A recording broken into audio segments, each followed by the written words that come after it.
Good morning. My name is Hae-sun Kim, advisor of Gangnam Labor Law Firm. Today we will cover the Labor Union Act Article 34, which is the interpretation of collective agreement. So here we have the labor attorney Jung Bong-soo, who will interpret this Article 34. Yes. Hello. How are you today? This is Bong-soo Jung, Korean labor attorney. Yes. The interpretation of a collective agreement. I think a collective agreement is so important because this is the kind of agreement made by between employer and employee representative. We call it labor union. So when labor union represent their majority of workers, then the collective agreement they made is the first rule that the company should apply to. Also, even non-union members should apply to this labor union by this bargaining force by this the collective agreement. So the main reason is working condition is basically according to the labor standard article 4, labor working condition shall be decided by mutual agreement on equal footing. So this one concept is applied to the collective agreement. So collective agreement is kind of it include some working condition and labor unions right. So sometimes what they agreed has some confusing. Also, they could not understand how to apply it. Then, how to get interpretation is they must go through labor commission. They ask labor commission for interpretation. But when they ask for this interpretation, employer and labor union both parties applied for this interpretation collectively together, then or either party, one party can apply for this interpretation if there is one certain article that there is confusion for understanding. Then in the collective agreement, and either party can apply for interpretation to the labor union. So if the collective agreement has a certain article, then it is possible for one party can ask for interpretation. But if there are no certain article, mutually employer and labor union can ask, or either party cannot ask one-sidedly, because this is a violation of Article 34. This the Labor Union Act, especially Article 34. So also interpretation, like Labor Commission, when they received this request for interpretation of collective agreement, then they must issue, must give an answer within 30 days. Also, their answer is regarded as a collective agreement or something employer and union must follow as a kind of agreed agreement. I see. So which terms mostly in the collective agreement is there a conflict in terms of interpreting the collective agreement? Which term mostly has conflict? Yeah, there are, of course, they agreed at the time of signing the collective agreement, but many years later, new employee representatives like labor union or employer have some confusion how to interpret those agreement.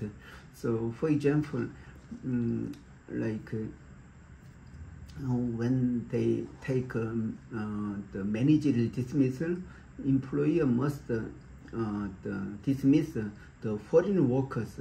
So I think the company explained that is a violation of the Labor Standards Act, also the Foreign Employment Act. So those some privilege for firing I mean the condition for firing the foreign workers, the people they take the managerial dismissal for their Korean workers.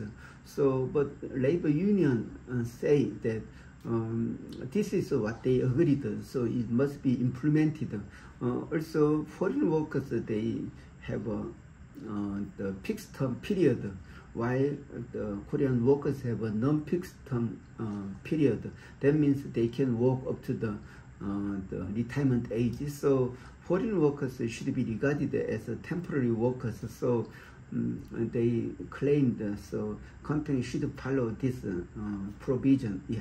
So in this case, there are disputes for understanding whether the termination of foreign workers first, the people they firing the Korean workers by managerial reason. So I think that when there is a kind of confusion for understanding, then best way is they collectively ask for interpretation to the Labor Commission. This is the way how they solve this misunderstanding of this particular article. Yeah.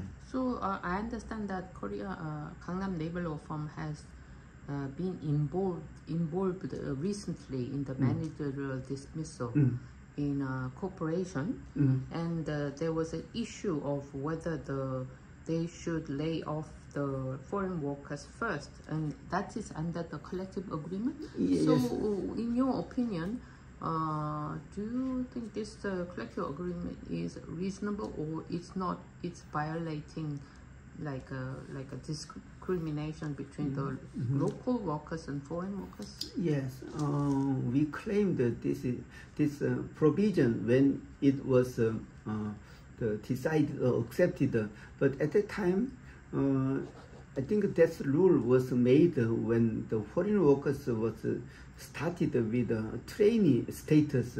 At that time, it was reasonable because trainee was not regarded as a worker at that time. Anytime they can terminate their relation. But since 2004, we imported the foreign workers as a real employee. So I think in such a case,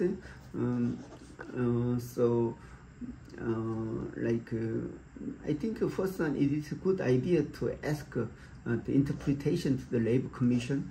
Also, potentially, this article or this the closure, this sentence in the collective agreement should be revised or updated. So, my experience in this company, I think this article has a lot of confusion for understanding. So both party, employer and union agreed to delete this article. So we deleted it because it has given a lot of confusion. Yeah. I see. So maybe a collective agreement should be updated according to the amendment of the Labor Law, Labor Standard Act. Is that right? Yes, that's why it has a fixed term period. Like for collective agreement, cannot have more than 3 years in application, because the collective agreement has not been renewed more than within 30 years. Then so condition will become older, and workers cannot improve their working conditions. So that's why the Article 32 of the collective, the Labor Union Act explained the term of collective agreement cannot exceed 30 years. Yeah. I see. Thank you very much for your comment. Okay, thank you for watching. Okay, bye-bye.